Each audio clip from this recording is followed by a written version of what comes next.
Hey y'all, in this video I'm going to share with you all of the read alouds I've chosen for the 2023-2024 school year. I'm so excited, so many pretty books. Let's dive in.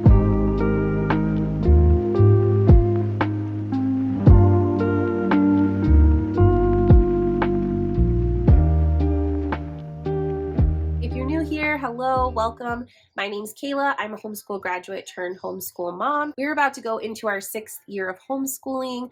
I love to share mostly secular resources on this channel. And over the last week or so, I have been sharing all of the curricula, books, resources that we are hoping to dive into for the 2023-2024 school year. So far, I've shared what I'm using with my 1st grader and my 4th grader in 2 separate videos. And I also shared the resources that we're going to be using family style. If you missed any of those videos, I will be popping them in the cards and I'll also link them in the description box below. I was also part of a really cool YouTube Mama collaboration group when I shared my 1st grade and 4th grade picks, so make sure you check out that playlist in those videos. All right, I have a lot of books to share with you guys today. This book stack is very ambitious for us. We have never read this many family read alouds or this many chapter books in a single school year before. I feel like we're really transitioning this year from a predominantly picture book read aloud family to a predominantly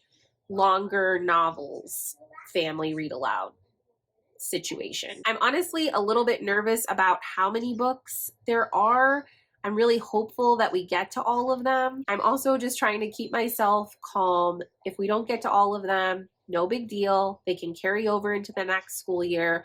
They can become independent readers for my oldest daughter. I know that at some point, in some way, we're going to really enjoy these books. As I mentioned in my family curriculum choices video, I am not using a literature curriculum. I did pull titles and inspiration from a lot of different book lists. I looked at the lists from Blossom and Root and Build Your Library for inspiration. I also just looked to some of my buddies on Instagram and on YouTube and some other mamas that I follow who tend to be a lot more literature heavy in their homeschool. And I just wanted to see, what is everybody reading? What's everybody enjoying? I'm also kind of leaning in on a more unit study style approach. So I wanted us to have titles that we are reading aloud together that tie in nicely with what we're learning in our history. We're covering medieval history this year, or what we're learning in science. We're covering a lot of zoology this year. So you're gonna see some of those connections with these titles. And then from that point, I just really looked for stories that I knew my kids would be drawn to. I know they like fantasy. I know we like historical fiction. I know what type of protagonists they are usually attracted to. I know that they like mythology and superheroes, stories centered around animals or siblings or families. And so you'll see a lot of those themes throughout the books that I've chosen. All right, without further ado, let's jump in. So the very first read aloud that we are planning on covering is this one right here, The Vanderbeekers and the Hidden Garden. This is the second in a series, and we already read the first one, which is The Vanderbeekers of 141st Street. We totally fell in love with the family in this book series. My girls have been begging me to start this book, and we're actually going to be starting it in just a couple of days. The next family read aloud that we have scheduled is The Hobbit. This is a classic. I actually got this book as part of a set just because that was how it was most affordable. And I'm going to admit something to you guys. I have never read The Hobbit. I've never read The Hobbit. I've never read any of the Lord of the Rings books. I'm sure some of you are gasping and appalled right now that I'm saying that, but it's true. I've never read them. From what I can tell, it's exciting and adventurous and fantasy, and we tend to like all of those things as a family, so it should be right up our alley. Hopefully we will like it. Next up, we have Heartwood Hotel. This is a shorter read for younger kids, definitely geared a little bit more towards my 1st grader, but I know my 4th grader will like this too. I'm actually really betting on the fact that they're both gonna love it because I went ahead and preemptively got the entire Heartwood Hotel series. Now, if you can't tell by the covers, these books are set seasonally. So they have one that's set in autumn, winter, spring and summer. That makes my heart so happy. I absolutely love seasonal reads. So if we stick to our schedule, we'll be reading this first one in September, and I think it will be perfect to get us excited for the coming autumn season, and also as a shorter, easier read after The Hobbit, which looks a little bit more intimidating, to be honest. The next one was definitely a selection based on what we're studying in history. In fact, it's off of the suggested book list in History Quest Middle Times. So that is this children's version of Beowulf. It doesn't look like it's too long. There are some illustrations in here. They're in black and white, and they're definitely not on every page. I really liked reading Beowulf. I didn't read it until I was in late middle school or early high school. So I'm excited to share this with my kids. It's actually one of the few books that I've selected that I've already read. The next book on our schedule is Here in the Real World. This is definitely a longer read.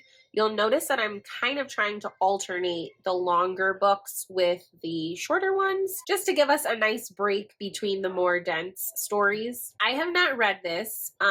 Sarah Pennypacker is the same author who wrote Pax, which I also haven't read. It's also on my list. Maybe we'll read that next year. But I've heard great things about both this book and Pax. So obviously just this author, people really like her. This book is about a young boy who skips summer camp and instead decides to make sort of a secret castle fortress out of an abandoned building. And then at some point, he is kind of interrupted by a girl who is trying to plant a garden in the same lot. It says, when their secret space is threatened, Ware looks to the knight's code of chivalry and against all odds vows to save the lot. So did you notice the medieval tie-in there? He's kind of making a castle fortress and he's interested in knights. So I thought that this book would play nicely with what we're learning in history, but also give us an opportunity for some modern contemporary literature as a family read aloud. The next one, we're kind of reverting back to classics. So we have The Tale of Despero by Kate DiCamillo. I hope I'm saying her name right. I know she is such a well-loved author, so please don't come at me if I ruined her name. You might also be shocked to know that I have never read a book by Kate. I'm familiar with so many of her titles. I know they're really popular. I just personally have not read any of them. So this will be our first book by her, and I'm very hopeful that we will like it. Now we have another historical time period tie-in, and also, ironically, another mouse story. I went ahead and picked up Mice of the Round Table, A Tale of Camelot. Love the pun there. The back says, a brave mouse, a noble boy, and a legendary sword. So I believe this is going to tie in really well with learning about the tales of King Arthur. And I like that it's a fun, more kid-friendly spin on it. The next read aloud ties in more with our science, our zoology. This is The Simple Art of Flying by Corey Leonardo. And I did pick up a slightly damaged copy from Thrift Books, but that's okay. This book looks so sweet. I forgot how I came across it because I don't know anybody that's read it or talked about it. At least not that I can remember. I honestly think it just came up in like an Amazon recommendation. It is about a brother and sister pair of African gray parrots named Alistair and Aggie. And they are actually born in captivity in a pet store, and they are dreaming of freedom from this. Unfortunately, Aggie, the sister, is actually purchased by a 12-year-old boy, and they're separated. So the story is really Alistair's adventure and overcoming this huge obstacle of being separated from his sister and hoping to be reunited with her. Cover art is so sweet, and it really sounds like something we're gonna love. The next read aloud that I selected is also tying in with medieval times. It's The Midwife's Apprentice by Karen Cushman, and this is a much shorter read, and it is about a discarded girl. That's how the summary describes her, so possibly an orphan girl who finds her purpose in life. She decides to become an apprentice to a midwife and learn what that career is like. She has an adorable cat, and it says that she becomes strong and learns to defy expectations. Now, this book did win the Newbery Award, so it's probably kind of a classic and well-known. I personally have never come across it until this year. It looks like just a really endearing story and one that has a strong female protagonist. I'm raising girls. That checks a lot of boxes for me. And it was another thrift books find. The next two read alouds I chose because they tie in really nicely with learning some African folk tales and African mythology. The first one is Tristan Strong Punches a Hole in the Sky. This is by Kwame Mbalia. Our protagonist is a 7th grader, so it's definitely geared more towards the middle grade school years. It looks like it's really a hero's tale. Tristan is involved in this epic, bigger than life battle. He's trying to save the world. He's going to meet all sorts of creatures and characters along the way. It looks very exciting. This book is Onyeka and the Academy of the Sun, and it's also featuring an African-American protagonist. In this case, it's an American girl with Nigerian heritage, and she realizes that her hair actually has superpowers. She ends up having to go to this special academy back in Nigeria where she's trained to use her powers. The very, very far north. I know this is also a super popular book. I've seen a lot of homeschool families read it. It's definitely geared more towards my 1st grader, younger, early elementary. It's a sweet animal story. It's obviously set in the Arctic, and I thought it would tie in really well with our zoology studies when we start learning about that habitat. And then because we're going to be learning about China, I also decided this would be a good year to read this beauty, Where the Mountain Meets the Moon by Grace Lin. This is also an award-winning book that I'm sure so many of you have already read. It will be new for us, and I'm very excited about it. It seems like it incorporates a lot of inspiration from Chinese folk tales and myths, so that's going to be really fun. I have The Wild Book by Margarita Engel. Look at this gorgeous cover art. This is definitely a shorter read, which is nice. I really like exposing my kids to lots of different voices and perspectives and having as much inclusion and diversity in our reads and in our home library shelves as possible. In this story, the main protagonist has dyslexia, and her own doctor tells her mom that she will never be able to read or write. Her mother decides to take things into her own hands, which obviously, as a homeschool mom, I find that incredibly relatable. And she presents her with a clean book full of white pages. And she tells her daughter to think of these clean, empty white pages as a garden. And so that is the start of The Wild Book. Another great thing about this book is it is written in verse.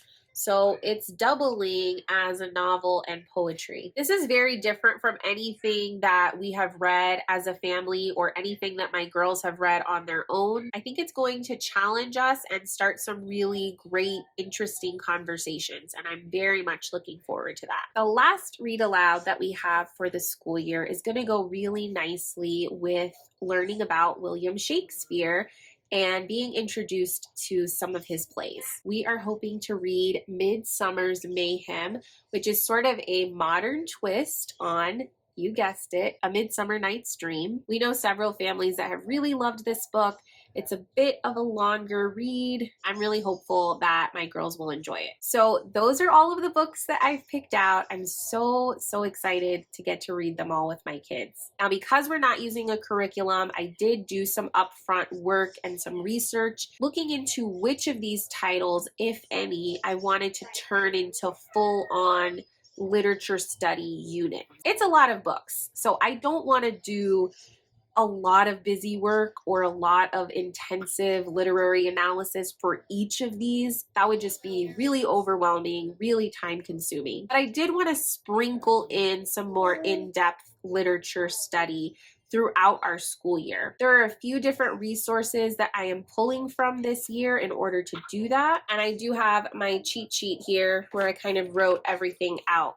But for example, when we read The Hobbit, I'm planning on using the study guide from Hearth Magic. I might also pick up the unit study that Build Your Library has for The Hobbit. And when we get to Where the Mountain Meets the Moon, I know that I want to use the Lit House Learning novel study that goes along with that book. We might also use the novel study from Lit House for Heartwood Hotel. I don't think that that one's been released yet, but I definitely have an eye out for it. When we read the Wild book, I'm planning on using the free unit from Fish Tank Learning for that. There's also a couple of other different novel study publishers that I'm looking to try out this school year that I have no experience with as of yet. One is called Read Novel Studies. They for sure have a study for Tale of Despero and for The Hobbit. I'm leaning more towards getting it for Tale of Despero. There's also another publisher called Novel Units Inc. They also have a resource for Tale of Despero. And another one that I found for Tale of Despero is from Classroom Complete.